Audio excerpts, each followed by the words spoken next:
জমিন যখন শিরকের অন্ধকারে ডুবে গিয়েছিল তখন হযরত ইব্রাহিম আলাইহিস সালাম তাওহীদের আলো জ্বালিয়ে দিয়েছিলেন। এই নিবেদিতদের ইমাম হিসেবে আল্লাহ পাক তাকে ঘোষণা দিলেন।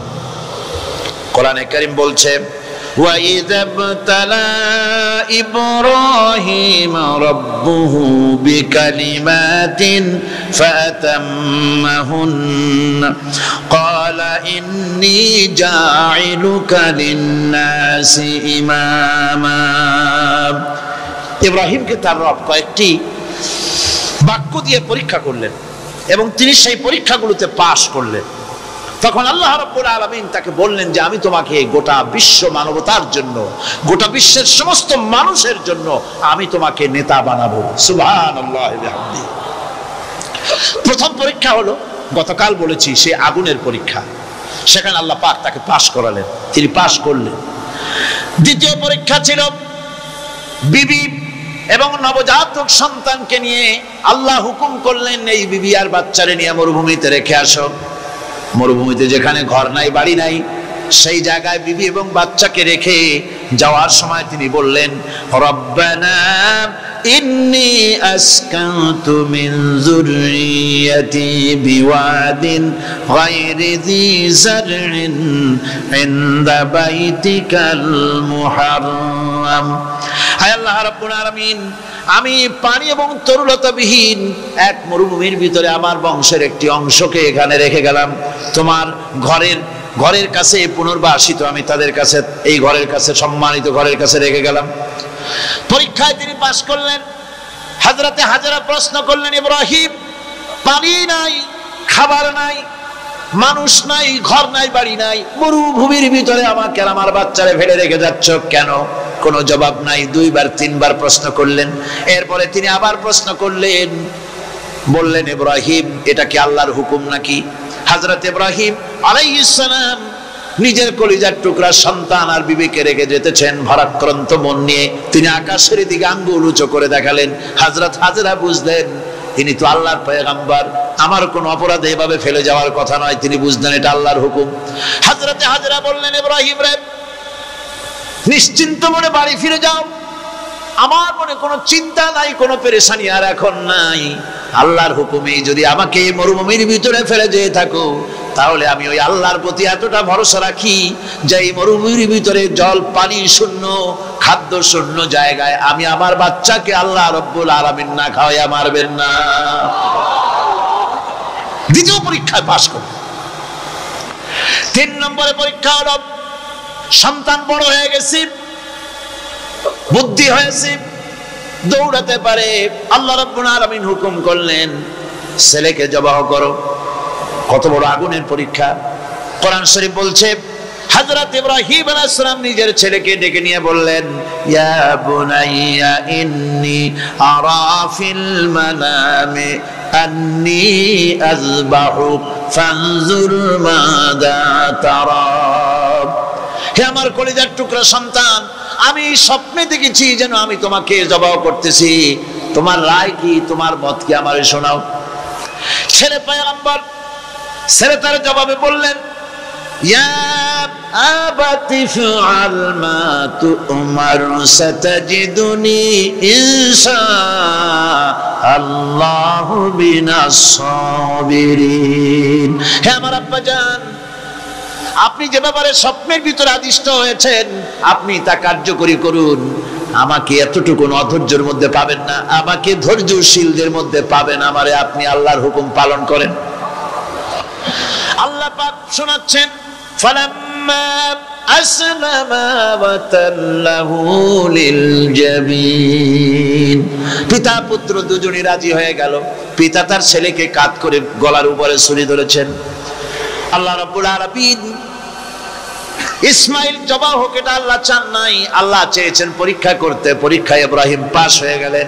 আল্লাহ পাক বলছেন ওয়ানাদাইনাহু আইয়া ইব্রাহিম ক্বাদ সাদ্দাকতার রুইয়া ইন্না কাযালিকা নাজিজিল মুহসিনিন। আমি ইব্রাহিমকে ডেকে বললাম, ইব্রাহিম তুমি তোমার স্বপ্নকে বাস্তবে রূপ দিয়েছো, আর এভাবেই করি আমি মুহসিনিনদেরকে পুরস্কৃত করে থাকি। আল্লাহ পাক খুশি হলেন।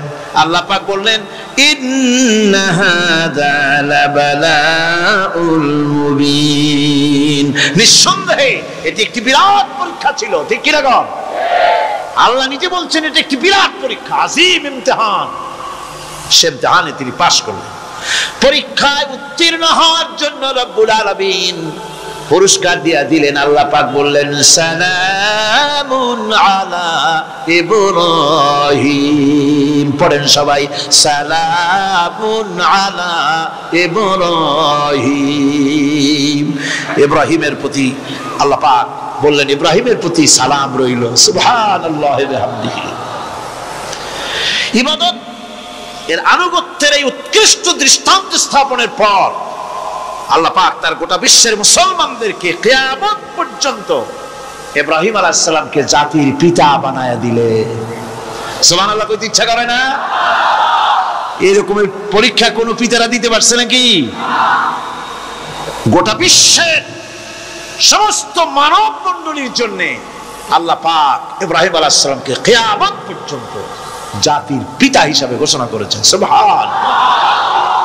মিল্লাতা আবিকুম ইব্রাহিম হুয়া সাম্মাকুমুল মুসলিমিন। তোমরা তোমাদের পিতা ইব্রাহিমের মিল্লাতের উপর প্রতিষ্ঠিত হও। আল্লাহ পাক বলছেন, তোমাদের পিতা ইব্রাহিমের মিল্লাতের উপর প্রতিষ্ঠিত হও, আর আল্লাহই তোমাদের নাম রেখেছে মুসলমান। তোমরা হচ্ছে মুসলমান। আমাদের পরিচয়, ওই যে পরিচয়ের কথা আগে হয়ে গেছে, আমাদের পরিচয় আমরা মুসলমান। আমাদের পরিচয় কি? মুসলমান। এটা প্রথম পরিচয়। ইবাদতের পূর্ণাঙ্গ মাপকাঠি হিসেবে আল্লাহ পাক হযরত ইব্রাহিম আলাইহিস সালামকে দুনিয়াবাসীর সামনে পেশ করেছেন। কোরআন বলছে, ইহুদি এবং খ্রিস্টানেরা মুসলমানদেরকে বিভ্রান্ত করতে চায়। তারা বলে, وقالوا كونوا هودا أو نصارى تهتدوا قل بل ملة إبراهيم حنيفا وما كان من المشركين। ইহুদিরা বলে ইহুদি হও তবেই তোমরা সঠিক পথ পাবা, খ্রিস্টানের বলে খ্রিস্টান হও তবেই তোমরা সঠিক পথ প্রাপ্ত হবে।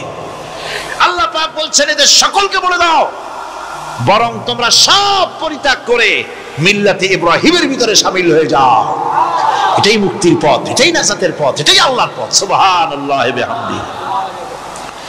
এমন রাসূল করিম সাল্লাল্লাহু আলাইহি ওয়াসাল্লামকে আল্লাহ পাক বলেছেন, আনিত্তাবি মিল্লাতা ইব্রাহিম হানিফা। চারদিক থেকে মুখ ফিরিয়ে এনে মিল্লাতে ইব্রাহিমের ভিতরে শামিল হয়ে যাও, তারই অনুসরণ করো। রাসূল করিম সাল্লাল্লাহু আলাইহি ওয়াসাল্লাম ইবাদত বা আনুগত্যের সর্বোৎকৃষ্ট নমুনা হওয়ার কারণে ইব্রাহিম আলাইহিস সালাম সম্পর্কে হুজুর বলেছেন, ইন্না ইব্রাহিমা খায়রুল বারিয়া, রাওয়াহু মুসলিম। হুজুর সাল্লাল্লাহু আলাইহি ওয়াসাল্লাম বলেছেন, ইব্রাহিম হচ্ছেন জগতের সর্বোত্তম ব্যক্তি। সুবহানাল্লাহ। সুতরাং আমাদেরকে ইবাদতের নমুনা হিসেবে ইব্রাহিম আলাইহিস সালামকেও মানদণ্ড হিসেবে দেখতে হবে। মানুষের চাহিদা হচ্ছে খাদ্য আর নিরাপত্তা। আমরা কি খাদ্য আর নিরাপত্তা সত্যি কি চাই? চাই। খাদ্য যদি চাই ক্ষুধার সময়, নিরাপত্তা যদি চাই ভীতির সময়, আল্লাহ রাব্বুল আলামিন বলেন কোন গভর্নমেন্ট দিতে পারবে না, দুনিয়ায় কেউ দিতে পারে নাই, পারবেও না। ক্ষুধার সময় যদি খাদ্য চাও, ভীতির সময় যদি নিরাপত্তা লাভ করতে চাও, তাহলে ফালইয়াবুদু রাব্ব হাযাল বাইত, এই ঘরের মালিকের ইবাদত কর। কোন ঘর? কাবা ঘর। বলেন কোন ঘর? কাবা ঘর। কাবা শরীফের মালিকের ইবাদত কর। তাহলে কি হবে? الذي أطعمهم من جوع وآمنهم من خوف। এই ঘরের মালিকের ইবাদত যদি করো, তাহলে ক্ষুধার সময় তিনি তোমাদেরকে খেতে দিবেন, আর ভীতির সময় তিনি তোমাদের নিরাপত্তা দান করবেন। এ ওয়াদা কার? চিল্লায় বলেন ওয়াদা কার? আল্লাহ পাকের ওয়াদা বিশ্বাস হলো না, এমনই পোড়া কপালের মুসলমান। নির্বাচন যখন আসলো, সলিমউদ্দিন সাহেব আসলেন মঞ্চের উপরে, পরিচয় করানো হচ্ছে। এত আপনারা যার বক্তৃতা শোনার জন্য দ্বীপ্রহরের রৌদ্রে কষ্ট করতেছিলেন, এখন সেই সংগ্রামী জননায়ক বিপ্লবী সন্তান, তিনি এখন আপনাদের সামনে বক্তব্য রাখবেন। উনি দাঁড়ায় বললেন, ভাইয়ার আমার, বোনের আমার, আমি এবার বোতল মার্কা বাক্স নিয়ে দাঁড়াইছি, আমারে সকলে মিলে ভোট দেন। এবার যদি ক্ষমতায় যেতে পারি, না খাইয়া কেউ মরবেন না, কিন্তু কি খাইয়া মরবে তাও কয় না। মানুষেরা এই কথাগুলি বিশ্বাস করলার সমানে ভোট দিল। হায় রে কপাল! আল্লাহ বললেন, আমার ইবাদত কর, আমার গোলামি কর জীবনের সব জায়গায়, তাহলে ক্ষুধার সময় খাইতে পারবি আর ভীতির সময় নিরাপত্তা পাবি। আল্লাহর কথাটা বিশ্বাস হইল না। এই নামাজ পড়ার মুসলমানের দাম আছে, কম দাম আছে? এ রোজা খাওয়ার দাম আছে? এ মুসলমান দাবি করার দাম আছে? আল্লাহ রাব্বুল আলামিন তিনি পরিষ্কার করে বলছেন, এই ঘরের মালিকের ইবাদত করো, তিনি ক্ষুধার সময় খেতে দিবেন, আর তিনি তোমাদেরকে ভীতির সময় নিরাপত্তা দান করবেন। চাউলের অভাব হবে না, পাটের অভাব হবে না, খাদ্যের অভাব হবে না, কারণ দুটি জিনিস যদি তোমরা করতে পারো, খাবারের অভাব হবে না। ওয়ালাউ আন্না আহলাল কুরা আমানু ওয়াত্তাকাউ লাফাতাহনা আলাইহিম বারাকাতিন মিনাস সামাই ওয়াল আরদ। দেশের লোকেরা, জনপদের লোকেরা যদি দুইটা কাজ করে, এক নম্বরে হলো আমার উপরে ঈমান আনবে, দুই নম্বরে হলো আমাকে ভয় করার নীতি অবলম্বন করে যদি চলে, তাহলে ওই দেশের মানুষের জন্য আকাশ আর জমিনের সব বরকতের দরজা আমি আল্লাহ খুলে দেব। আল্লাহর ওয়াদা। আল্লাহ পাকের নিকট মানুষের সবচাইতে বড় দাবি কি? আল্লাহর কাছে মানুষের সবচাইতে বড় দাবি কি করতে পারেন? পারেন না। আল্লাহ পাকের কাছে মানুষের শ্রেষ্ঠ দাবিটা আল্লাহ নিজেই শিখাই দিয়েছেন। আমার কাছে দাবি কর, ইহদিনাস সিরাতাল মুস্তাকিম। আয় আল্লাহ, একটা সোজা, একটা সরল রাস্তা আমারে দাও, একটা সহজ পথ আমারে দাও। এই কথা সূরা ফাতিহা দাবি করার পর আল্লাহ রাব্বুল আলামিন এই অভিনন্দনের জবাবে, 7টা বাক্যের অভিনন্দনের জবাবে আল্লাহ রাব্বুল আলামিন 30 পারা কোরআন শরীফ নাজিল করে দিলেন। সূরা ফাতিহার এই সওয়ালের জবাবে আল্লাহ পাক বললেন, ওয়া আনি'বুদুনি হাযা সিরাতুম মুস্তাকিম। সোজা রাস্তা চাও, আমার গোলামি করো, ইবাদত করো। সব জায়গায় ইবাদত, গোলামি করাই লাগবে। আমার কাছে সোজা রাস্তা চাও, সোজা রাস্তা হলো আমার গোলামি করা। কার গোলামি? বেহেশতে যেতে চান? আমি আস্তে জিগাইলাম বলে আপনারও আস্তে জবাব দিলেন। বেহেশতে যেতে চান? সুবহানাল্লাহ। এমন কোন মানুষ আছে নাকি যে বেহেশতে যেতে চায় না? মদ খোর যাইতে চায়। সবাই, আমরা সবাই বেহেশতের আশা করি, ঠিক কিনা? আল্লাহ রাব্বুল আলামিন বলেন, বেহেশতে যদি যেতে চাও তাহলেও ইবাদত করা লাগবে, ইবাদত ছাড়া জান্নাতে যাওয়া যাবে না। ফাদখুলি ফি ইবাদি ওয়াদখুলি জান্নাতি। সর্বপ্রথম আমার বান্দার মধ্যে দাখিল হয়ে যা, আমার গোলামির মধ্যে দাখিল হওয়া, আমার গোলাম হয়, এরপরে আমার জান্নাতে চলে যা। আগে গোলাম হবি, তারপরে কোথায় যাবি? জান্নাতে যাবে। আগে গোলাম হ, আগে গোলামির খাতায় নাম লেখা, আগে সত্যিকারের আমার বান্দা হ, গোলাম, এরপরে জান্নাতে যাওয়া যাবে। জান্নাতে যাইয়া আল্লাহর সাথে কি দেখা করতে চাই? আল্লাহর সাথে দেখা করতে চাই। আল্লাহ রাব্বুল আলামিন বলেন, فمن كان يرجو لقاء ربه فليعمل عملا صالحا ولا يشرك بعبادة ربه أحدا। তোমাদের মধ্যে যদি কেউ আল্লাহর সঙ্গে, তার রবের সঙ্গে যদি কেউ দেখা করতে চায়, তাহলে সে যেন ভালো ভালো কাজ করে, নেক কাজ করে, আর তোমার রবের সাথে অর্থাৎ আল্লাহ রাব্বুল আলামিনের সাথে ইবাদতের মধ্যে যেন কাউকে শরীক না করেন। শিরক যদি না করো, খাঁটি গোলাম খাঁটি বান্দায় যদি পরিণত হতে পারো, কিয়ামতের দিন আল্লাহ রাব্বুল আলামিনের সঙ্গে দিদার নসিব হয়ে যাবে। এই গোলামি করব কতদিন? কতদিন গোলামি করব? এই প্রশ্নের জবাবে আল্লাহ রাব্বুল আলামিন কোরআনে কারীমের মধ্যে জবাব দিয়ে দিয়েছেন, ওয়া'বুদ রাব্বাকা হাত্তা ইয়াতিয়াকাল ইয়াকিন। মৃত্যু পর্যন্ত, যতক্ষণ না নাক দিয়ে শেষ প্রশ্বাসটি নিঃশ্বাসটি বেরিয়ে যাচ্ছে, ততক্ষণ পর্যন্ত আনুগত্য গোলামি শব্দ হবে কার? জোরে চিল্লায় এখন কার? এই গোলামি জীবনের সব ক্ষেত্রে করতে পারলে আমরা মুসলমান, আর করতে না পারলে মুসলমান নামে মুনাফিক। না পারলে কি? মুনাফিক। বন্ধুগণ, ইয়াকা নাবুদু পর্যন্ত বলে ওয়া ইয়াকা নাস্তাইনের কথাটা শোনাচ্ছি। সূরা ফাতিহার ভিতরে আমরা পড়ি, পড়েন আমার সাথে, ইয়াকা নাবুদু ওয়া ইয়াকা নাস্তাইন। আয় আল্লাহ, একমাত্র তোমার গোলামি করি আর একমাত্র তোমার কাছে সাহায্য চাই। তুমি ছাড়া কারো কাছে সাহায্য? এটা কি ঠিক? এটা কি আমাদের মনের কথা, ঈমানের কথা? আল্লাহ করুন, আল্লাহ করুন, বলি আমিন। হাদিস শরীফে বলা হয়েছে, ইজা সাআলতা ফাসআলিল্লাহ ওয়া ইজা ইসতাআনতা ফাসতাইন বিল্লাহ। কিছু চাইতে হলে আল্লাহর কাছে চাও, কিছু বলতে হলে, ভিক্ষা করতে হলে আল্লাহর কাছেই ভিক্ষা করো। কার কাছে ভিক্ষা করবেন? আল্লাহর কাছে বলুন। আমার বন্ধুগণ, আমি আমার ঈমান থেকে কথা বলি, আমি আমার ঈমান থেকে কথা বলি। কোরআন এবং হাদিস পড়ে যতটুকু আল্লাহ বোঝার তৌফিক দিয়েছেন সেই কথাগুলি পেশ করার জন্য চেষ্টা করি। বন্ধুগণ, এদিক ওদিক কোনো দিকে না ঘুরে মসজিদে যান, মসজিদে গিয়ে নামাজ পড়েন, আর আল্লাহর কাছে হাত পেতে আল্লাহরে বলেন। সেজদা গিয়া যখন রব্বুল আলামিনের দরবারে কিছু চাইবেন, হুজুরের কাছে জিজ্ঞেস করা হয়েছে, হুজুর, বান্দা কখন আল্লাহর নিকটবর্তী হয়ে যায়? আল্লাহর নবী বলেছেন, বান্দা যখন সেজদা দেয় তখন বান্দা একেবারে আল্লাহ পাকের কাছে চলে যায়। ভাইরা আমার, আল্লাহ রাব্বুল আলামিন রাসূল করিম সাল্লাল্লাহু আলাইহি ওয়াসাল্লামকে বলেছেন, ফাইদা ফারাগতা ফানসাব ওয়া ইলা রাব্বিকা ফারগাব।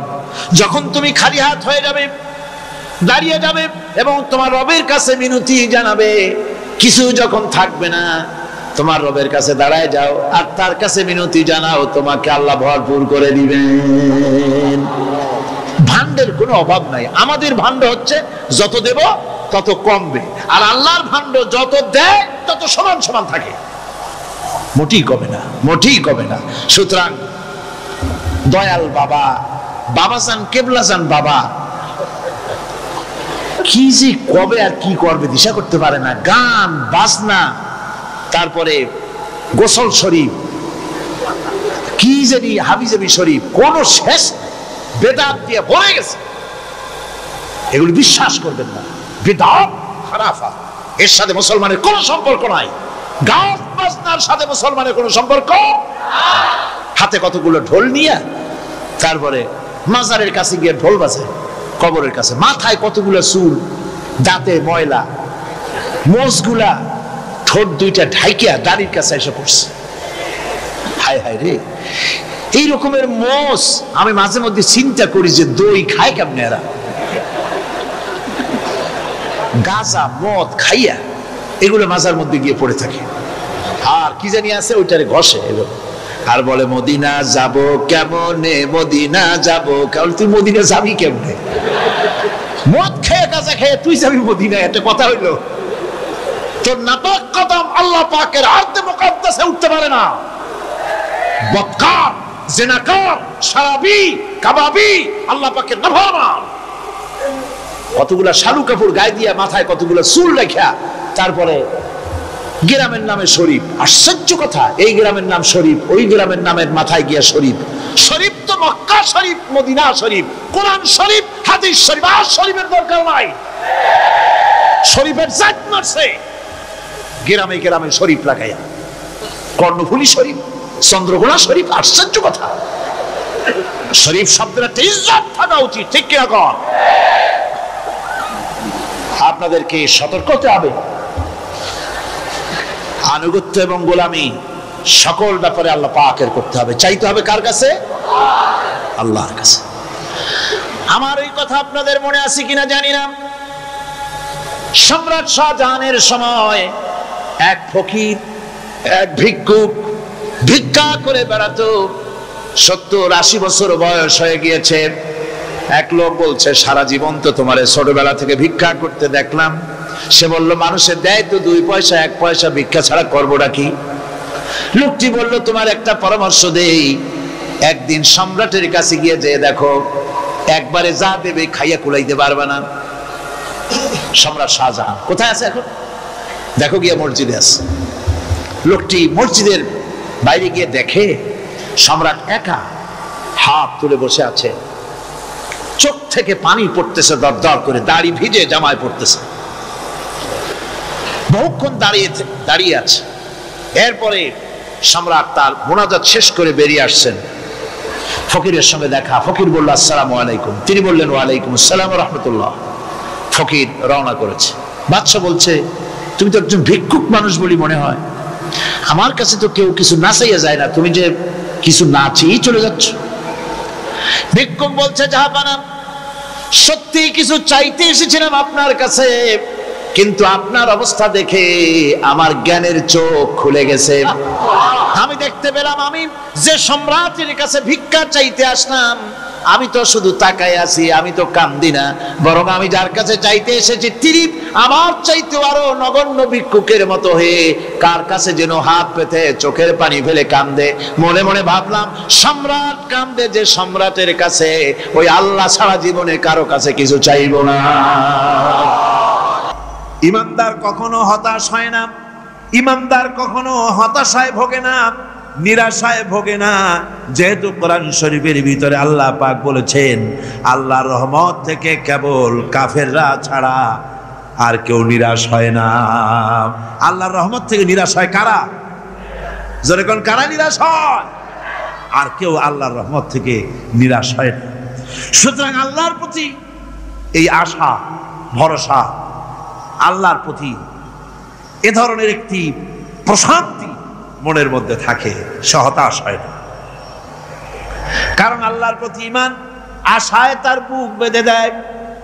আল্লাহ পাক কোরআনে কারীমের মধ্যে বলেছেন, আল্লাযী খালাকানি ফাহুয়া ইয়াহদিন। আল্লাহ ইব্রাহিম আলাইহিস সালামের মুখ দিয়ে কথা বলাছেন। আল্লাহ হচ্ছেন তিনি যিনি আমাকে সৃষ্টি করেছেন আর আমার হেদায়েতের রাস্তাও তিনি দেখিয়ে দিয়েছেন। ওয়াল্লাযী হুয়া ইউতঈমুনি ওয়া ইয়াসকিন। আর আমি যখন ক্ষুধার্ত হই তিনি আমারে খাওয়ান, আর আমি যখন তৃষ্ণার্ত হই তিনি আমারে পান করান। কে খাওয়ান? কে খাওয়ান আর পান করান কে? আল্লাহ পাক বলেন, ওয়াইদা মারিতু ফাহুয়া ইয়াশফিন। ইব্রাহিম আলাইহিস সালামকে দিয়ে আল্লাহ এই কথাও বলালেন, আমি যখন অসুস্থ হই আমারে রোগ মুক্ত কে করে দেয়? বলেন না, কে করে দেয়? আল্লাহ রাব্বুল আলামিন রোগ মুক্ত করে দেন। হযরত আইয়ুব আলাইহিস সালামের ঘটনা কোরআনে কারীমের মধ্যে আল্লাহ রাব্বুল আলামিন উঠায় দিয়েছেন, বলে দিয়েছেন যাতে করে মুমিনেরা মনের মধ্যে আল্লাহর প্রতি আশা ভরসা আনতে পারে। রোগ হয়েছে হযরত আইয়ুব আলাইহিস সালামের, এত অসুখ, অসুখে রোগে শোকে আত্মীয় স্বজন স্ত্রী পুত্র পরিজন সব তারে ছেড়ে গেল, গায়ে পোকা হয়ে গিয়েছে। 1 বছর 2 বছর নয়, বছরের পর বছর ধরে রোগাক্রান্ত অবস্থায় আইয়ুব আলাইহিস সালাম আছেন।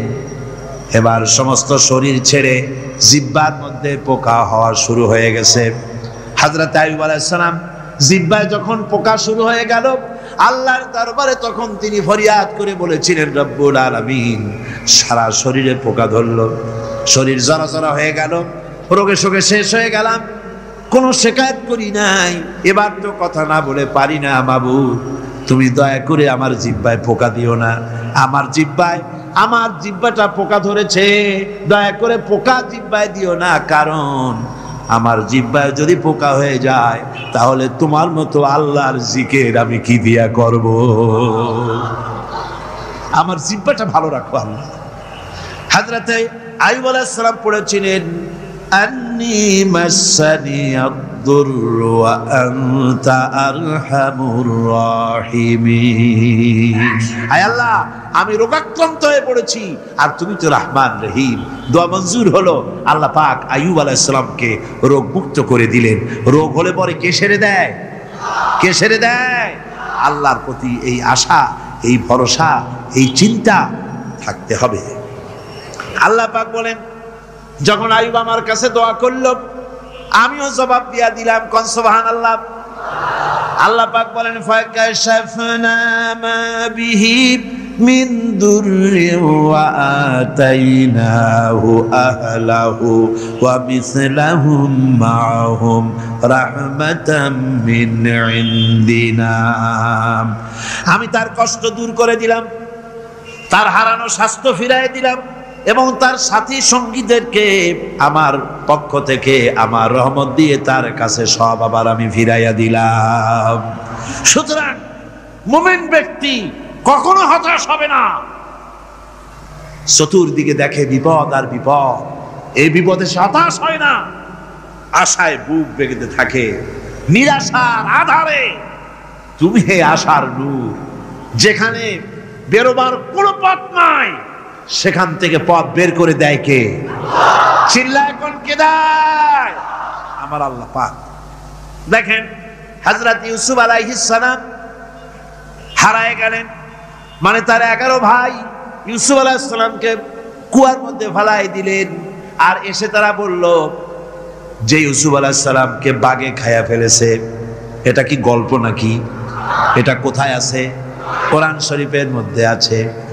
ওই 11 ভাই মনে করেছিল ইউসুফ আলাইহিস সালামকে কুয়ার মধ্যে ফেলাই দিলাম, এ কুয়ার মধ্যে পচে মরবে, শেষ হয়ে যাবে। কিন্তু ওই 11 ভাই জানে না এটা কোনো কুয়া নয়, এটা হলো একটা সুড়ঙ্গ পথ, এটা হলো একটা টানেল। এক মুখে ইউসুফকে ফেলাই দিল 11 ভাই, কুয়ার আরেক মুখ থেকে আল্লাহ হযরত ইউসুফকে বের করে মিশরের সিংহাসনে বসায়া দিলেন। ওরা বুঝে না, তাই চিরকাল পাপীরা আল্লাহর বান্দাদেরকে, আল্লাহর দ্বীনের গোলামদেরকে অত্যাচার করে, মনে করে শেষ করে ভালাবো, কিন্তু শেষ আল্লাহর গোলামেরা হয় না, ওরাই শেষ হয়। নির্মূল যারা করতে চায় ওরাই নির্মূল হয়ে যায়। টিকে থাকে কে? আল্লাহর গোলামেরা। টিকে থাকে কে? আল্লাহর গোলামেরা টিকে থাকে। নির্মূলেরিয়া নির্মূলই হয়ে যায় সব সময়। ঠিক কিনা কন? জোরে বলেন ঠিক কিনা? ভাইরা আমার, হযরত ইয়াকুব আলাইহিস সালাম ছেলের চিন্তায় চিন্তায় চোখ দুটা অন্ধ হয়ে গেছে, কাঁদতে কাঁদতে চোখ অন্ধ হয়ে গেছে। কিন্তু হতাশ হন নাই, কারণ হতাশ হবে কেবলমাত্র কাফেরেরা। হতাশ হয় কারা? আল্লাহ বলেছেন হতাশ হয় কাফের, ইমানদার কখনো হতাশ হয় না। হযরতে ইয়াকুব আলাইহিস সালাম ছেলে হারাইয়া কি বলতেছেন শোনেন। আল্লাহ তার কথা কোরআনে কারীমের ভিতরে আল্লাহ কি সুন্দর করে উঠায়া দিয়েছেন। হযরতে ইয়াকুব পড়তেছেন, ফাসাবরুন জামিলুন আসাল্লাহু আইয়াতিয়ানি বিহিম জামিআন ইন্নাহু হুয়াল আলিমুল হাকীম। ফাসাবরুন জামিল, ধৈর্য ধারণ করাই এখন আমার জন্য উত্তম। আমি এখন ধৈর্য ধারণ করব, হয়তো শীঘ্রই আল্লাহ আমার যাদের হারাইছি তাদের সকলকে আল্লাহ আমার কাছে ফিরিয়ে দিবেন। তিনি সুবিজ্ঞ, তিনি প্রচন্ড ক্ষমতার মালিক। আশায় বুক বেঁধে থাকলেন তিনি। আর ইউসুফ আলাইহিস সালাম আজকে প্রেসিডেন্ট, তিনি মিশরের কি তিনি 11 ভাই গেছে সেইখানে খাবার আনার জন্য। হযরত ইউসুফ আলাইহিস সালামের চিনতে কোনো কষ্ট হয় নাই, ওরা তো চেনে নাই, কিন্তু ইউসুফ আলাইহিস সালাম চিনে ফেলেছেন। হযরত ইউসুফ কোনো প্রতিশোধ নিলেন না। হযরত ইউসুফ পরিচয় দিলেন, আর বললেন ভয় পাইও না, খাদ্য তোমাদেরকে দিয়া দিব।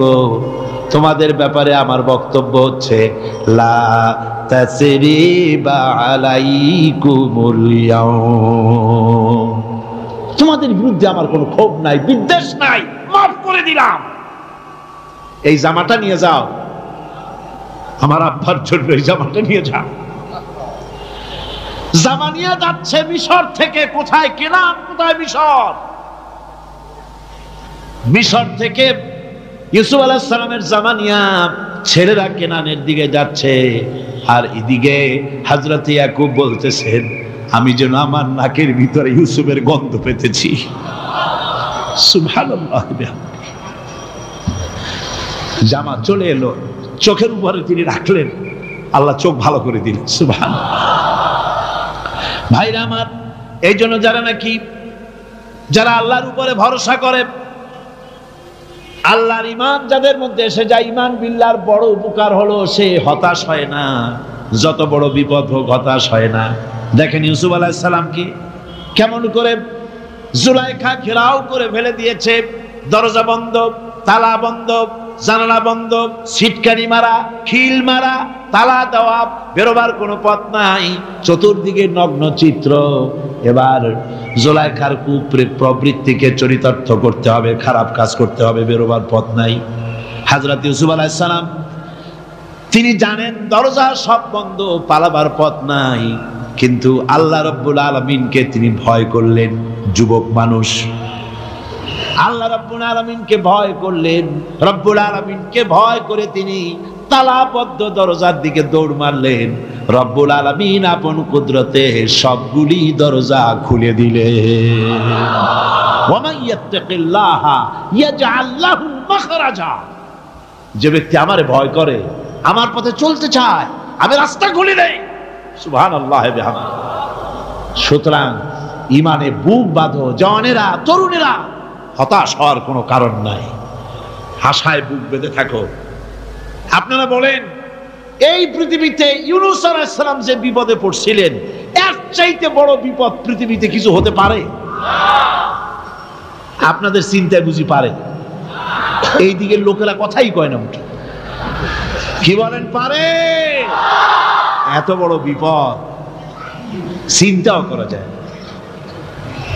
কোরআনে কারীমের মধ্যে আল্লাহ রাব্বুল আলামিন বলেন ওয়াযান্নুন ইয যাহাবা মুগাদিবান ফাযান্না আন লান নাকদিরা আলাইহি।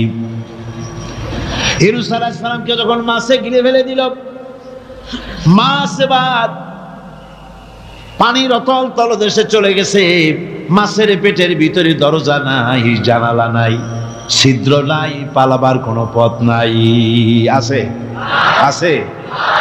ফানাদা ফিল যুলুমাতি আন লা ইলাহা ইল্লা আনতা সুবহানাকা ইন্নী কুনতু মিনাজ জালিমিন।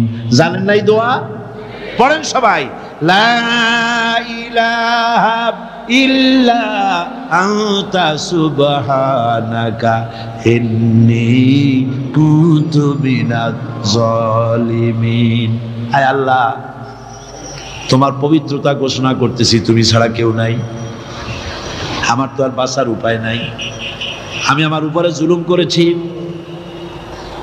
আর তোমার পবিত্রতা ঘোষণা করতেছি। জিকির করতেছেন তিনি মাছের পেটের মধ্যে বসে।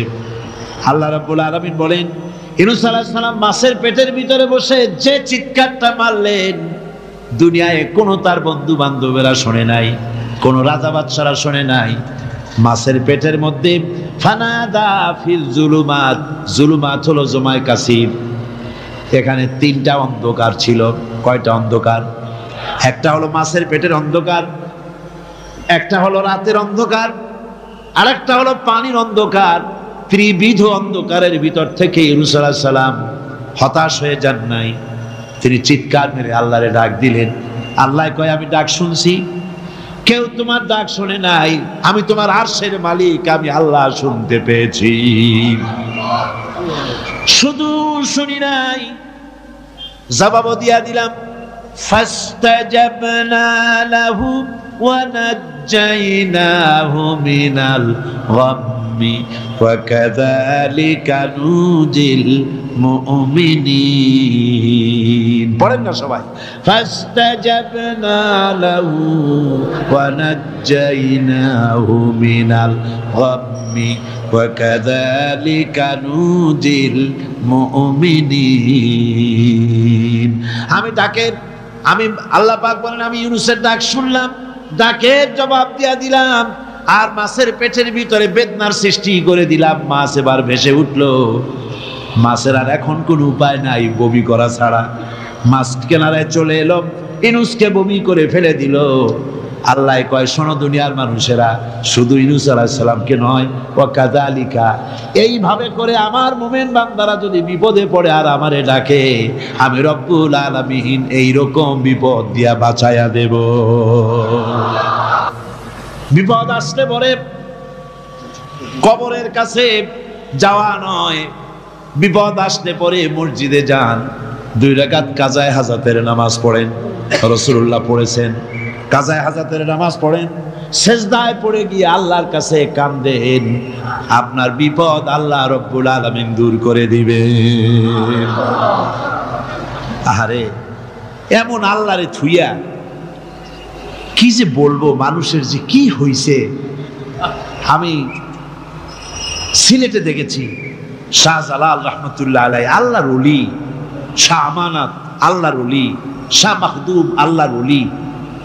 এই ওলিরা কোনদিন বলে যায় নাই যে আমার মাজারে পাহারা দিয়ে তোমরা টাকা আদায় করো, বলছে কেউ?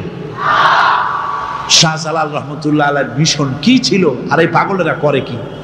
হযরত শাহজালালের তরবারি আজও আছে, আমি তরবারি দেখেছি, দোধারি তরবারি হাতে নিয়ে এসেছেন। এক হাতে ছিল তরবারি, আর এক হাতে ছিল আল্লাহর কোরআন। যখন সিলেটে ঢুকলেন গৌর গোবিন্দ তার সব কিছু, তিনি আজান দেওয়ালেন। আজান শোনা মাত্র মূর্তিগুলো কাঁপতে লাগলো। গৌর গোবিন্দের কলজা গলার কাছে চলে আসছে, জিজ্ঞেস করছে ব্যাপারটা কি, এরকম হচ্ছে কেন? জ্যোতিষীরা বলল যবন এসেছে, ম্লেচ্ছ এসেছে, আর উপায় নাই। শাহজালাল রহমতুল্লাহ আলাইহি তিনি বসলেন গেটের কাছে, এবার সব পালাচ্ছে। গৌর গোবিন্দ বলল সাপুরিয়াদের ডেকে যে আমারে একটা বাক্সের মধ্যে ভরিয়া সাপ বলে চালাই দিও, আমি সামনে পড়তে চাই না। ভয়তে কলজা গলার কাছে চলে আসছে শুধু আজান শুনে। এরপরে লোক সব চলে যাচ্ছে, উনি দেখতেছেন যাও যাও যাচ্ছে সব। তারপরে ঝুড়িতে করে যাচ্ছে সাপুরিয়ারা, তোমাদের মধ্যে কি সাপ, যাও যাও যাও। এরপরে বড় একটা বাক্স, ওইটার মধ্যে কি? কয় যে হুজুর আমরা সাপ খেলা দেখি, এর মধ্যে সাপ। নামাও, আমি সাপ খেলা দেখবো, নামাও ওটা। এরপরে বাক্স খুলছে, দেখে যে আসল সাপ বাইর হয়েছে। গৌর গোবিন্দ বলল যে আমার রাজত্ব ছেড়ে দিলাম, আমারে জানে বাঁচা। শাহজালাল রহমতুল্লাহ আলাইহি বললেন আমি তো মারতে আসি নাই, আমি তো হত্যাকাণ্ড করতে আসি নাই, আল্লাহর দ্বীনকে নিয়ে এসেছি। তিনি ক্ষমা করে দিলেন। সেই শাহজালাল রহমতুল্লাহ আলাইহির মাজারে লোকেরা বিভিন্ন জায়গা দিয়ে যায়, বাস ভরে ভরে যায়, যাইয়া চাদরের উপরে যাইয়া মাথা ঘা দিতে থাকে আর কাঁদতে থাকে। কতগুলো গজাল মাছ আছে, বিরাট বিরাট গজাল, গায়ে শ্যাতলা পড়ে গেছে, দেখলে মনে হয় যেন রিটায়ার্ড অফিসার, এরকম মোটা। ওগুলোরে মুড়ি খাওয়া, কলজা খাওয়া। একটা কুয়া আছে, পানি এত পচা, কয় যে এইটার আর এক মুখ হলো জমজমের সাথে মিশানো। নাউজুবিল্লাহ। হায় রে মানুষ, মুসলমানের আকীদা হয় এত খারাপ, আকীদা বদতর হয়ে গেছে। এগুলি ধর্মের নামের ব্যবসা, এগুলি জোরে বলেন কি? এই ব্যবসা বন্ধ করতে হবে, এই ব্যবসা বন্ধ করতে হবে। এরা ধর্মের নামে লুটেরা, চাদর দিয়ে, আগরবাতি দিয়ে, মোমবাতি দিয়ে, সেজদা দিয়ে মুশরিক হয়ে যাচ্ছে, ইসলাম থেকে খারিজ হয়ে যাচ্ছে। আমার কাছে রিপোর্ট এসেছে প্রচন্ড ভিড়ে মানুষের কষ্ট হচ্ছে। তো কি করা যাবে? আমি বললাম ভিড়, আর আপনারা যদি ভিড় দেখতে চান তাহলে তো সব লোক দাঁড়ায় যাবে, আপনাদের তো দেখার দরকার নেই। একটু চেপে চেপে বসেন আর জোরে সোরে জিকির করেন, লা ইলাহা ইল্লাল্লাহ, লা ইলাহা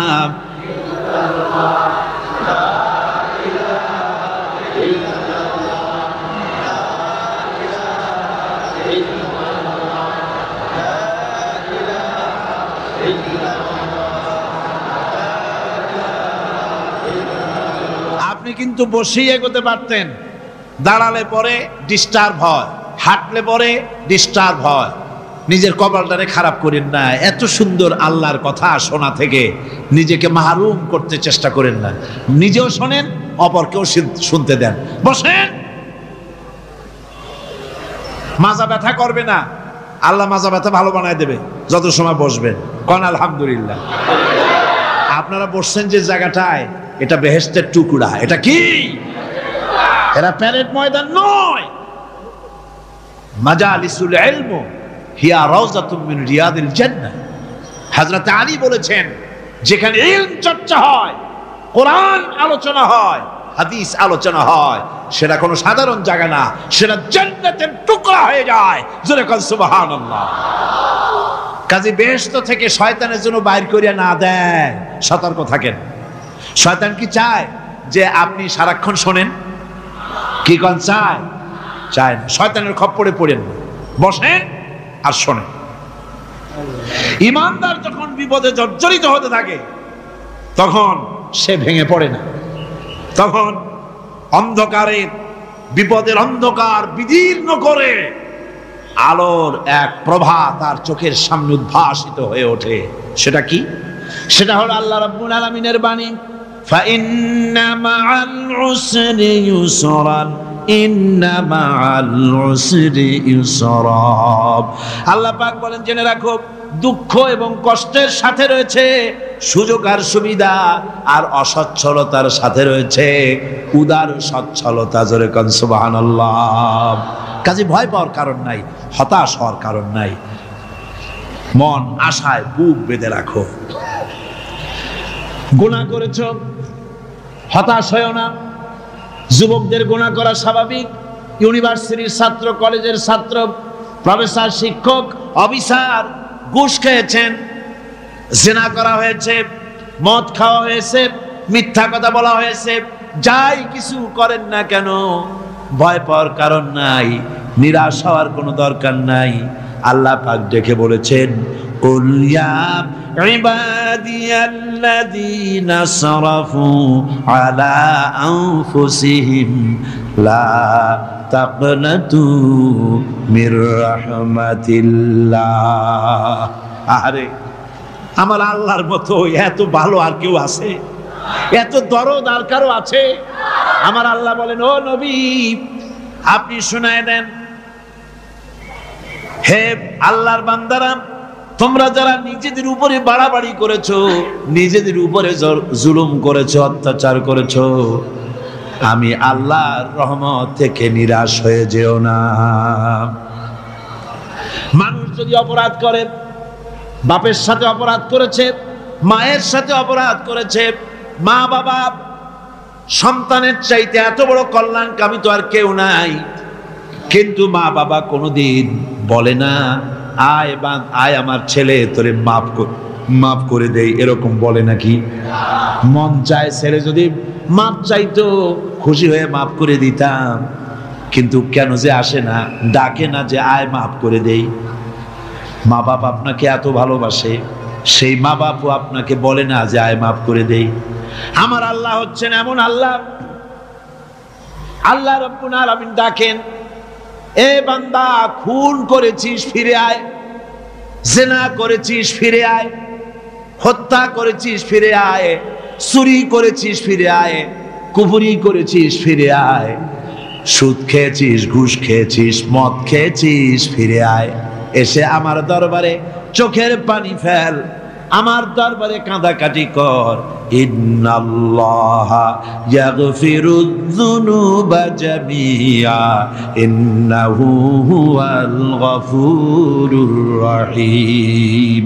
আমার দরবারে চোখের পানি ফেলে কাঁদ, আমি রব্বুল আলামিন জিন্দেগীর গুনাহ মাফ করে দেব। সুবহানাল্লাহ কোন, সুবহানাল্লাহ কোন। আমার কাছে কাঁদ, চোখের পানি ফেল। আল্লাহ রাব্বুল আলামিনের কাছে বান্দার দুইটা ফোঁটা বেশি প্রিয়। একটা হলো জিহাদের ময়দানে যে রক্ত ফোঁটা দেওয়া হয়, এটা আল্লাহর কাছে প্রিয়। আর আল্লাহর ভয়তে গুনার জন্য লজ্জা করে অনুশোচনা করে বান্দা যখন চোখের পানি ছেড়ে দেয়, আল্লাহর কাছে এটা অত্যন্ত প্রিয়। নবীজি বলেছেন, বান্দা যখন গুনার ভয়তে, আল্লাহর ভয়তে, জাহান্নামের ভয়তে অনুশোচনা করে যখন চোখ দিয়া পানি ছেড়ে দেয়, ওই চোখের পানি নাকের অর্ধেক আসতে না আসতে আল্লাহ রব্বুল আলামিন বান্দারে মাফ করে দেন। আল্লাহ বরদাস্ত করতে পারেন না যে বান্দা কান্দুক। আমার ভাইরা, আল্লাহর রহমত এই পৃথিবীতে, আল্লাহর রহমতকে 100 ভাগ করা হয়েছে। আল্লাহর রহমতের কত ভাগ? এই 100 ভাগের 1 ভাগ সারা পৃথিবীতে ছড়াই দেওয়া হয়েছে। আর 99 ভাগ কার কাছে? আল্লাহর কাছে।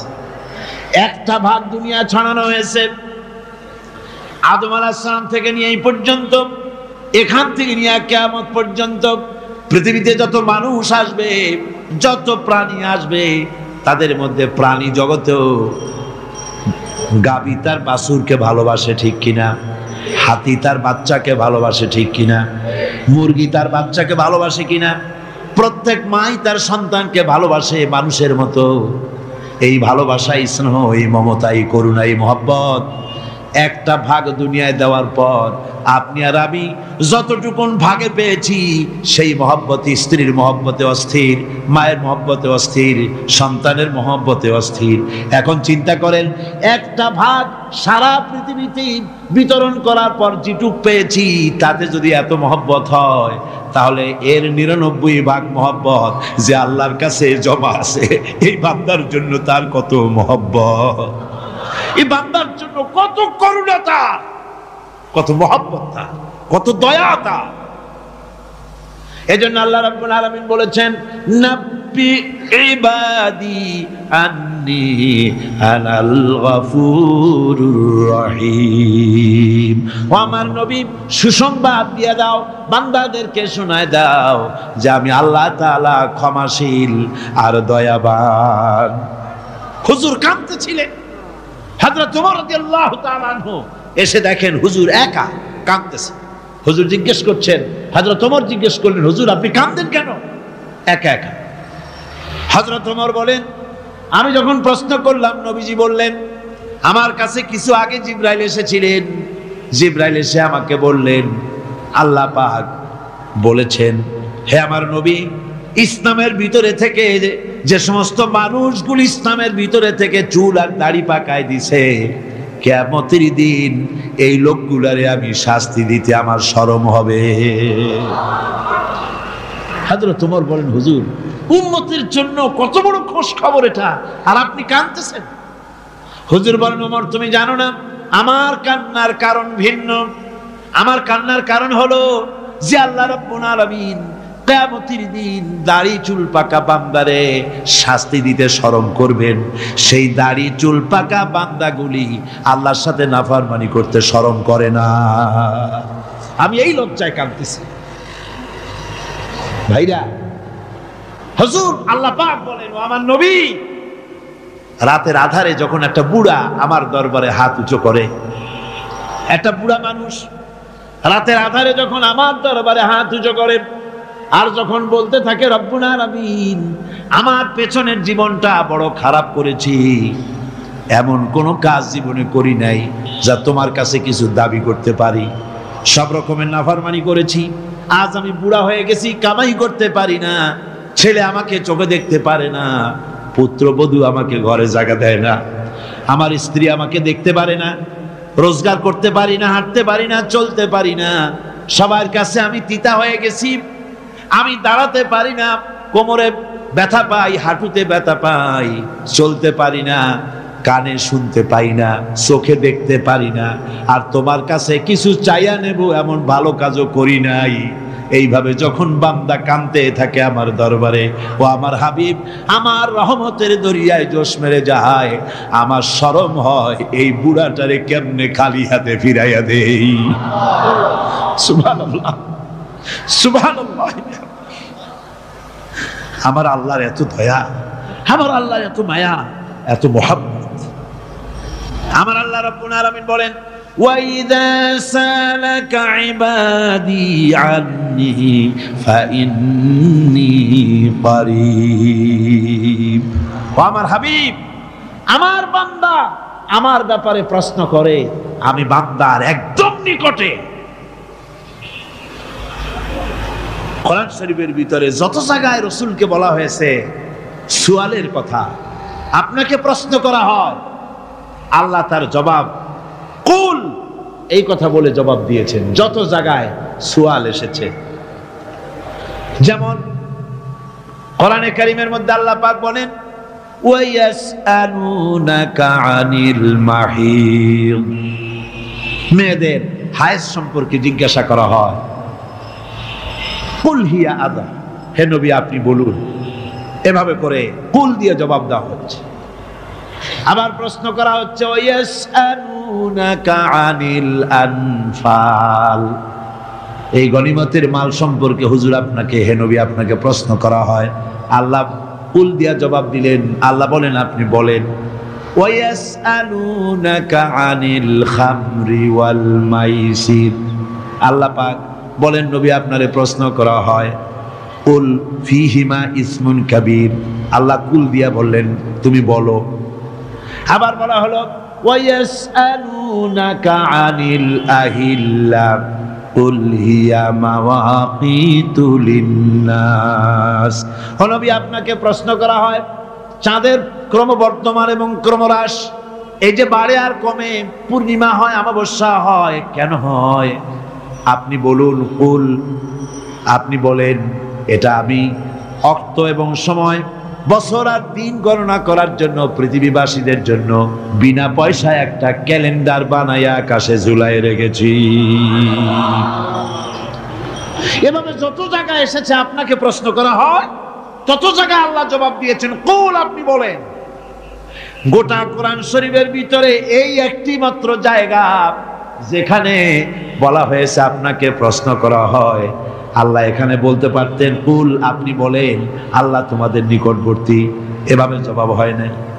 এটা কায়দাটা হলো এই, আল্লাহ বলতেছেন ওয়াইজা সালাকা ইবাদি, ও আমার নবী প্রশ্ন তো আমার বান্দারা আমার ব্যাপারে করেছে, এবার আপনার জবাবের কোনো দরকার নাই, প্রশ্ন আমার ব্যাপারে আমি নিজে জবাব দিয়ে দেই, ফা ইন্নী কারীব, ও বান্দা আমার ব্যাপারে প্রশ্ন করেছিস, জবাব আমি দেই, আমি তোর সবচাইতে বেশি নিকটে। সুবহানাল্লাহ, কত নিকটে? ওয়ানাহানু আকরাবু ইলাইহি মিন হাবলিল ওয়ারিদ, তোর যে রগ এই শাহরগের চাইতেও আমি তোর বেশি কাছে। সুবহানাল্লাহ, আমারে ডাক, আমারে ডাক, কলিজা দিয়া ডাক, অন্তর দিয়ে ডাক। মনের থেকে মানুষ যদি ডাকে, মুখের ডাক আর মনের ডাক এক জিনিস নয়। দিল সে जो बात निकलती है असर रखती है पर नहीं मगर ताकते परवाज रखती है। দিল থেকে যে কথা বেরোয় তা প্রভাব বিস্তার করে, ডানা নাই কিন্তু ওড়ার ক্ষমতা রাখে। মনের কথাই ভিন্ন, মন থেকে, দিল থেকে, কলিজা থেকে, অন্তরের গভীর কন্দর থেকে মুহাব্বতের সাথে কেউ যদি একবার বলে আল্লাহ, আল্লাহ রাব্বুল আলামিন বলেন অন্তরের অন্তঃস্থল থেকে একটি বার যদি বান্দা বলেন আল্লাহ, আল্লাহ বলেন 70 বার সাড়া দিয়া জিজ্ঞেস করি, বান্দা কি চাও, আমি তোমার কাছে আসি। সুবহানাল্লাহ, আমি তোর একদম কাছে, কি চাস বল, বল আমার কাছে। এমন দয়াবান, এমন মেহেরবান, এমন আল্লাহ আমাদের, সে আল্লাহ রাব্বুল আলামিন তিনি বলছেন ওয়াকালা রাব্বুকুম উদউনি আস্তাজিব লাকুম, তোমাদের রব বলেছেন আমারে ডাকো, আমি আল্লাহ ডাকের সাড়া দিয়া দেব। সুবহানাল্লাহ। কারে ডাকতে হবে? কারে ডাকতে হবে? এই বিশাল জনসমুদ্র একযোগে চিল্লা এখন কারে ডাকতে হবে? কোন পীর সাহেবকে নয়, আল্লাহর কসম কোন খাজা বাবাকে নয়, ডাকতে হবে কারে? চিল্লা এখন কারে? ওয়াকালা রাব্বুকুম উদউনি, তোমার রব তোমাকে বলতেছে আমারে ডাকো, আস্তাজিব লাকুম, আমারে ডাকবে আমি সাড়া দিয়ে দেব। সুবহানাল্লাহ। আল্লাহকে ডাকেন, কি চাই আপনার বলেন, কি চাই? আল্লাহর কাছে চান, আল্লাহ দিয়ে দিবে। দেওয়ার জায়গা আল্লাহর কাছে চাইবেন, আল্লাহ দিবেন। দেওয়ার জায়গা, চাওয়ার জায়গা হলো সেজদায় পড়ে যাবেন। আমার ভাইয়েরা, জায়গাটা চিনায় দিলাম। মাজারে যাওয়া লাগবে না, কবরে যাওয়া লাগবে না, 2 রাকাত নামাজ পড়ে সেজদায় পড়ে গিয়া যত বিপদ আছে মুসিবত আছে সেজদার মধ্যে চোখের পানি ছেড়ে দেন, আর কেন্দে কেন্দে জীবনের কথা বলেন। আল্লাহ রাব্বুল আলামিন আপনার আওয়াজ শুনবেন আর দোয়া কবুল করে নিবেন। কাঁদতে হবে আল্লাহর কাছে। কার কাছে?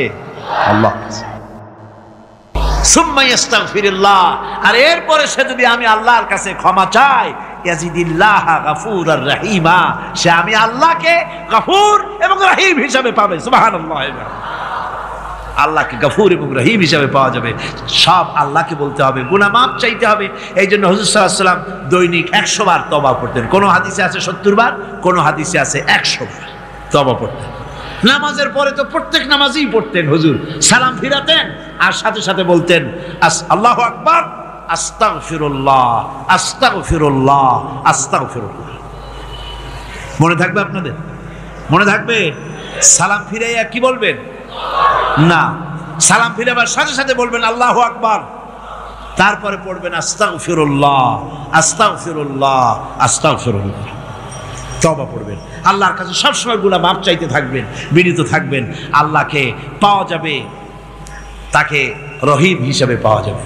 সুতরাং ঈমান বিল্লাহ, আল্লাহর প্রতি ঈমান আনলে পরে 4 নম্বরের যে উপকারটা হবে সেটা হলো হতাশায় ভুগবে না, নিরাশায় ভুগবে না, আশায় বুক বেঁধে উঠবে, ঈমান মজবুত হবে, আল্লাহর কাছে মানুষ বিনয়ী হয়ে যাবে। এবার 5 নম্বরের উপকার আমি বলছিলাম, ঈমান বিল্লাহ, আল্লাহর প্রতি ঈমান আনলে পরে অসংখ্য উপকার হয়, অসংখ্য বৈশিষ্ট্যের আছে। এর 6টা উপকারের কথা আমি বলবো। কয়টা? অসংখ্য উপকারের ভিতরে প্রধান 6টি উপকারের কথা বলবো। এর বললাম কয়টা? 4টে বলছি। এবার বলো 5ম উপকারের কথা। আল্লাহর প্রতি আপনি পূর্ব পশ্চিমে কতবার মুখ ঘোরালেন, এটাই কিন্তু আপনার আসল সৎ কাজ নয়। আসল সৎ কাজ হলো আল্লাহর প্রতি ঈমান আনা। এই ঈমানের ব্যাপারে 3টা দিন আমরা পার করে দিলাম, এখনো কথা শেষ হয় নাই। আল্লাহর প্রতি ঈমান আনলে পরে যে উপকারটা হবে 5ম নম্বরে, সেটা হলো কঠোর এবং কঠিন বিপদের ভিতরে বান্দার ভিতরে অবিচলতা এবং ধৈর্যের সৃষ্টি হয়ে যাবে। আলহামদুলিল্লাহ। কঠিন বিপদ মুসিবত আসতে পরে সে অবিচল থাকবে।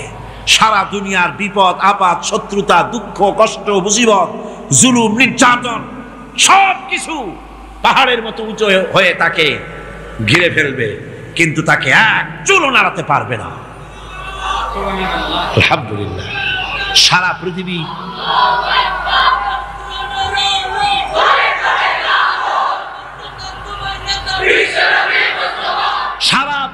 একদিকে আর সে একা একদিকে থাকবে। বিরোধিতা তো হবেই, বিপদ তো আসবেই। কবি বলতেছেন সাথে জাকা রহা হ্যায় अज़ल से ता इमरोज सतेजा का रहा है असल से ता इमरोज चरागे मुस्तफावी से शरारे बुलहबीस। সে আবহমান কাল থেকে শুরু করে মুস্তাফা সাল্লাল্লাহু আলাইহি ওয়াসাল্লামের দীপ শিখার সাথে আবু জেহেল আবু লাহাবের অগ্নিস্ফুলিঙ্গের টক্কর লেগেই আছে। রাসূলুল্লাহ আল্লাহর দেওয়া এই বিধান, এই দ্বীনের বাতিটা টিম টিম করে জ্বলেছে। আর গোরকি টর্নেডো হাজার হাজার মাইল বেগে হ্যারিকেন এসেছে, গোরকি এসেছে, টর্নেডো এসেছে, টাইফুন এসেছে, কিন্তু এই আলো নিভাইতে পারে নাই। সুবহানাল্লাহ, এই আলো নিভাতে পারে নাই। এই শত্রুতা চিরকালের, নিভাতে পারবে না। কারণ হচ্ছে আল্লাহ রাব্বুল আলামিন বলেছেন يريدون ليطفئوا نور الله بأفواههم والله متم نوره ولو كره الكافرون। ওরা চায় মুখের ফু দিয়ে আমার আলোকে নিভিয়ে দেবে, কিন্তু আমি আমার আলোকে পূর্ণতা দান করব। তাতে কাফের বেঈমানদের কলজায় যত জ্বালা যন্ত্রণা হোক, আমার দিন কেউ মিটাই দিতে পারবে না। কোন সুবহানাল্লাহ। সুতরাং বিপদে অবিচলতা আসবে, সে অটল হবে, মজবুত হবে। কোরআনে কারীম বলতেছে ওয়া কাযালিকা জাআলনা লিকুল্লি নাবিয়্যিন আদুওয়াম মিনাল মুজরিমিন। এই পৃথিবীতে এমনি করে আমি সকল নবীদের শত্রু বানিয়েছি, সব পাপিষ্ঠ অপরাধীদেরকে। নবীদের সাথে বিরোধিতা করেছে কারা? পাপিষ্ঠরা, অপরাধীরা। আজও খুঁজে দেখেন, আজও ইসলামী আন্দোলনের বিরোধিতা যারা করে সবগুলি কি পাপিষ্ঠ? সত্য কিনা কর? ইসলামী আন্দোলনের বিরোধিতা যারা করে হিসাব করে চোখ দিয়ে তাকায় দেখেন, খুঁজে দেখেন তাদের নামগুলি। মদখোর, জিনাকার, বদমাশ, চোর, হাইজাকার, বেনামাজি, লুটেরা, মিথ্যাবাদী, সবচাইতে সমাজের নিকৃষ্ট লোকগুলি ইসলামের বিরুদ্ধে করে।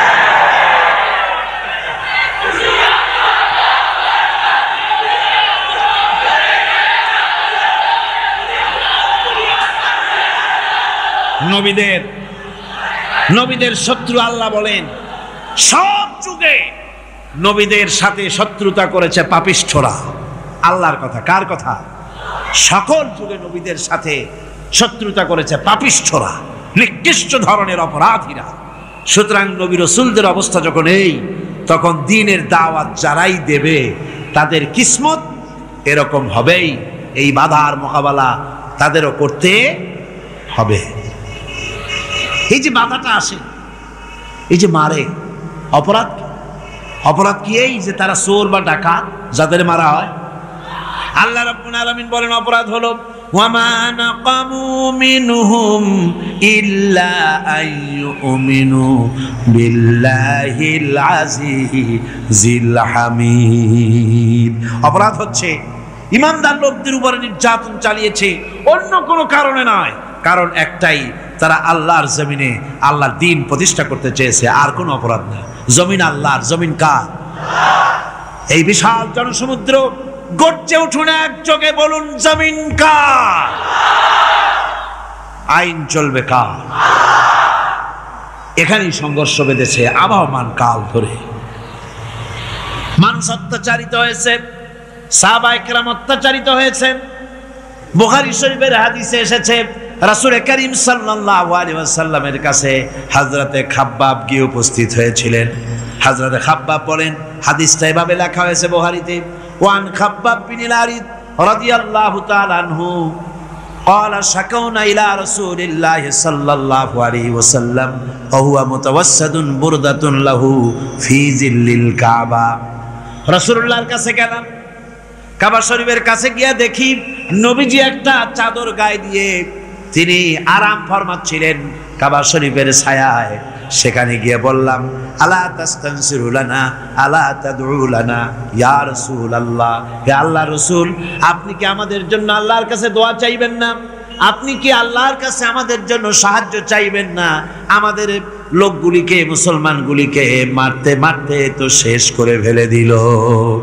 তারা আমাদের সুমাইয়াকে মারলো, আমাদের খাব্বাবকে উটের সাথে পায়ের দড়ি লাগায় টানলো, আমাদের খোবায়েবকে তারা আগুনের উপরে চিৎ করে শোয়ায় রাখলো, না খায় রাখতেছে, মারতেছে। কষ্টে তো শেষ হয়ে গেলাম, হুজুর আপনি কি আমাদের জন্য দোয়া করবেন না? হাদিস শরীফে এসেছে, নবীজি উঠে বসলেন সোজা হয়ে। নবীজি বলেন, ও আমার সাহাবী, ও খাব্বাব শোনো, তোমাদের আগে এই পৃথিবীতে যারা দ্বীনের দাওয়াত দিতে এসেছিলেন তাদেরকে সমকালীন রাষ্ট্রশক্তি, সমাজ শক্তি তাদেরকে ধরতো। ফায়ুখাজুর রাজুলু, তাদেরকে তারা ধরতো। ফায়ুহফারু লাহু ফিল আরদ, আর তার জন্য জমিনের ভিতরে কবর বানাইতো। ওই কবর ফায়ুজালু ফিহা, ওই কবরের ভিতরে তাকে কোমর পর্যন্ত গেড়ে দিত। সুম্মা ইউতা বিল মানশার, এরপরে করাত আনতো।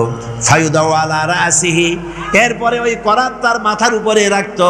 ফায়ুজালু নিসফাইন, এরপরে করাত দিয়া চিরে জীবিত মানুষটারে দ্বিখণ্ডিত করে ফেলে দিত। মা ইয়াসুদ্দুহু যালিকা আন দীনিহি, ও আমার খাব্বাব, এত কষ্ট দেওয়ার পরেও সেই যুগের কোন মুসলমানকে, দ্বীনের দায়ীদেরকে আল্লাহ দ্বীন থেকে এক চুলো তারা সরাই দিতে পারে নাই, এক চুলো সরাতে পারে নাই। ওয়াল্লাহি, ও খাব্বাব, আমি আমার আল্লাহর নামে কসম করে বলছি, লা ইউতাম্মান্নাল্লাহু হাযাল আমরা হাত্তা ইয়াসিরা আর-রাকিবু মিন সানা ইলা হাযরামাউত। আমি কসম করে বলি, আল্লাহ রাব্বুল আলামিনের এই সানা থেকে হাজারামাউত পর্যন্ত লোকেরা যাতায়াত করবে, সুন্দরী রমণীরা গমন করবে, সদাগরেরা যাতায়াত করবে, টাকা নিয়া পয়সা নিয়া যাতায়াত করবে। তাদের মনের মধ্যে লুটের ভয়, টাকার ভয়, চুরির ভয়, ডাকাতির ভয়, জেনার ভয়, হত্যার ভয়, ধর্ষণের ভয়, কোনো ভয় থাকবে না। লা ইয়াখাফু ইল্লাল্লাহ, আল্লাহ ছাড়া কোনো ভয় থাকবে না। এমন একটা সমাজ, এমন একটা সময় আসবে। ওয়ালাকিন্নাকুম তাস্তাজিলুন, অথচ খুব তাড়াহুড়ো তোমরা করতেছো। তাড়াহুড়ো করো না, সময় আসবে ইনশাআল্লাহ। আর সে সময় আসছিল মদিনায়, আসে নাই? আসে নাই? সুতরাং আজও চট্টগ্রামের এই বিশাল জনসমুদ্রকে বলতে চাই, নির্যাতন, স্বৈরাচার, জুলুম, অত্যাচার, হত্যাকাণ্ড যা কিছু ঘটতেছে, ধৈর্য ধরুন, আন্দোলনে শরীক হন, জান বাজি রাখুন। এ বাংলাদেশেও আগামী যে পার্লামেন্ট হবে, আগামী জাতীয় নির্বাচনে যে পার্লামেন্ট তৈরি হবে, ইনশাআল্লাহ সেই পার্লামেন্ট হবে কোরআনের পার্লামেন্ট ইনশাআল্লাহ।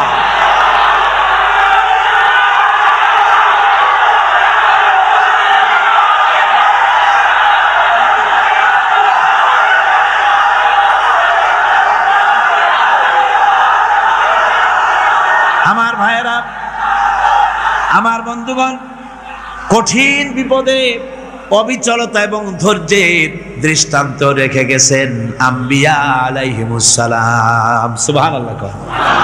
কঠিন বিপদে অবিচলতা, দৃঢ়তা, ধৈর্য কারে বলে, তার দৃষ্টান্ত কারা রেখেছেন? আম্বিয়া আলাইহিমুস সালাম। ওনারাই আমাদের আদর্শ, নবীরাই আদর্শ। সাহাবায়ে কেরাম রিদওয়ানুল্লাহ তাআলা আলাইহিম আজমাইন আমাদের আদর্শ। ভাইরা আমার, মুসা আলাইহিস সালামকে ফেরাউন যখন ঘিরে ফেলে দিল, কোরআনের সব কথা গল্প গুজবার ইতিহাসের জন্য লেখা হয় নাই। কোরআনের মধ্যে যা লেখা হয়েছে সব বান্দাদের উপদেশের জন্য, যাতে করে লোকেরা চিরটা কাল এর থেকে উপদেশ নিয়ে নিজেদের তৈরি করতে পারে। জোরে বলেন সুবহানাল্লাহ। মুসা আলাইহিস সালামের কথা আল্লাহ বলেন, ফেরাউন তাকে ঘিরে ফেলে দিল, পালাবার রাস্তা নাই। ফালাম্মা তারাআল জামআন ক্বালা আসহাবু মূসা ইন্না লামুদরাকুন। মুসা আলাইহিস সালামের উম্মতরা বললেন, হে মুসা, পাকড়াও হয়ে গেছি, পালাবার রাস্তা নাই। তিন দিক থেকে আমাদেরকে ঘেরাও করেছে ফেরাউনের শক্তি। সামনে কি? দরিয়া, আর তিন দিকে কি? ঘেরাও আন্দোলন। তিন দিক থেকে ঘেরাও হয়ে গেছে, পালাবার কোনো রাস্তা। হযরতে মুসা আলাইহিস সালামের কাছে উম্মতরা বললেন, পালাবার তো কোনো পথ নাই, এখন উপায়টা কি? আমাদের তো আর উপায় নাই। মুসা আলাইহিস সালাম দেখেন বিপদে পড়ে গেছেন, কিন্তু ধৈর্য হারান নাই, ভয় পান নাই। ভয় পাইছিলেন? ভয় পেয়েছেন?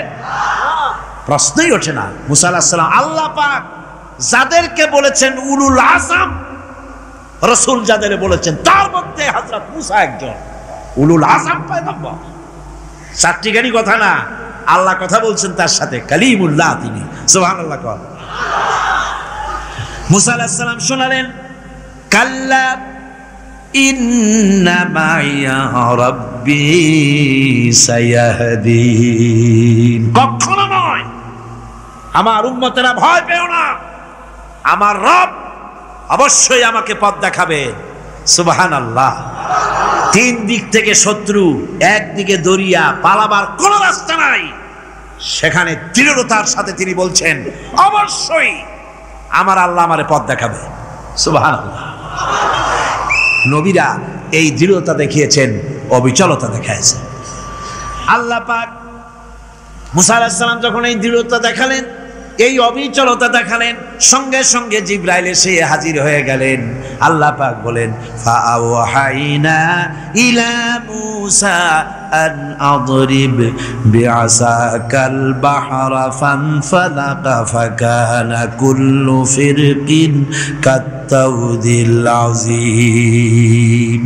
মুসা আলাইহিস সালামকে আমি ওহী নাযিল করলাম, তাকে বললাম হাতে যে লাঠি আছে এই লাঠি দিয়ে আঘাত করো দরিয়ার উপরে। দরিয়ার উপরে আঘাত করলেন, একটা রাস্তা হয় নাই, 12টা রাস্তা তৈরি হয়ে গেল, আর দেওয়ালগুলা পাহাড়ের মতো উঁচা হয়ে গেল। দরিয়ার ভিতরে পাহাড়ের মতো উঁচা মজবুত 12টা রাস্তা। এবার মুসা আলাইহিস সালাম তার দলবল নিয়ে চললেন। আল্লাহ রাব্বুল আলামিন বলেন, ওয়া আনজাইনা মুসা ওয়া মান মাআহু আজমাইন। মুসা এবং তার সাথী সঙ্গীদেরকে আমি পার করে দিলাম। মুসা আলাইহিস সালাম এবং তার সাথী সঙ্গী নিয়ে যখন দরিয়ার মাঝখানে আসছে, ফেরাউন তার দলবল নিয়ে এসে গেছে। আসে দেখে নদীর মধ্যে রাস্তা। বাবা, খুব তো কায়দা। ও মনে করছে ওর বাজানের তৈরি করা ডিস্ট্রিক্ট বোর্ডের রাস্তা। ওর লোকজন নিয়ে নেমে গেছে দরিয়ার ভিতরে, ও আসছে মাঝখানে, মুসা আলাইহিস সালাম চলে গেছেন ওপার, দরিয়া পার। মাঝখানে যখন এসে গেল, আল্লাহ রাব্বুল আলামিন পানিকে অর্ডার করলেন কুন। আল্লাহর তো বটন টেপা লাগে না, মুখ দিয়া কোনো হুকুম করা লাগে না, শুধু বলেন কুন। যে ব্যাপারে কুন বলেন ফায়াকুন, সাথে সাথে হয়ে যায়। আল্লাহ বললেন কুন, আর অমনি রাস্তা বন্ধ হয়ে গেল। এবার তুফান শুরু হয়েছে নদীতে, ঢেউয়ের উপরে ঢেউ, মৌজুন কাল জিবাল, পাহাড়ের মতো উঁচু হয়ে হয়ে ঢেউ আসতেছে। দলবল ঘোড়া আর অস্ত্রপাতি যা ছিল সব মরিয়া শেষ। এবার ফেরাউন একা উপরে ওঠে আর নিচে নামে, পানি খেতে খেতে পেটের কাম সারা। জনমের খাওয়া খাইছে পানি, এখন জান চা, বাঁচবার আর উপায় নাই, বাঁচবার আর উপায় নাই। ফেরাউন তার নিজের জীবন সম্পর্কে হতাশ হয়ে গেল।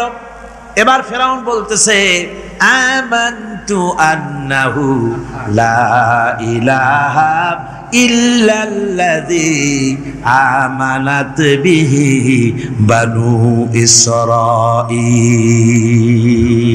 আমি ঈমান আনলাম, আমি ঈমান আনলাম আল্লাহ ছাড়া কোনো ইলাহা নাই।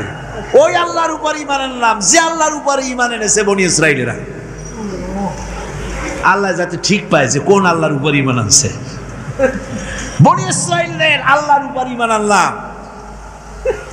আল্লাহ এই তো মুসলমান হয়ে গেছি, এরপরও আমারে সুবাও কেন? আল্লাহ রাব্বুল আলামিন জবাবে বলেন, আল আন, এখন ওয়াকাদ আসাইতা ক্বাবলু ওয়া কুনতা মিনাল মুফসিদিন। এখন ঈমান আনার কথা বলছো, অথচ যুগের পর যুগ, বছরের পর বছর ধরে আমার মানুষের উপরে মন গড়া আইন চালায়েছ, আমার পয়গম্বরের সাথে বেয়াদবি করেছ। আজ তোমাকে আমি ছাড়ছি না, তোমাকে আজকে ছেড়ে দেব না, আমি তোমাকে মারব। আর সমস্ত পানি প্রাণীগুলিকে, স্থলচর প্রাণীগুলিকে আল্লাহ পাক অর্ডার দিয়া দিলেন, এই ফেরাউনের লাশকে ডুবাবি না, পচাবি না, খাবি না। আলিয়াউমা নুনাজ্জিকা বিবাদানিক, আমি তোমার শরীরে বাঁচায় দেব। পোকে খাবে না, পানিতে পচবে না, মাছে খাবে না, কুমিরে খাবে না, দুনিয়ার কোনো পশুতে খাবে না। আমি তোরে শুটকি বানাইয়া রাখবো, যাতে করে দুনিয়ার সমস্ত ফেরাউন যত যুগে যুগে আসে তোরে দেখে যেন হেদায়েত নিতে পারে।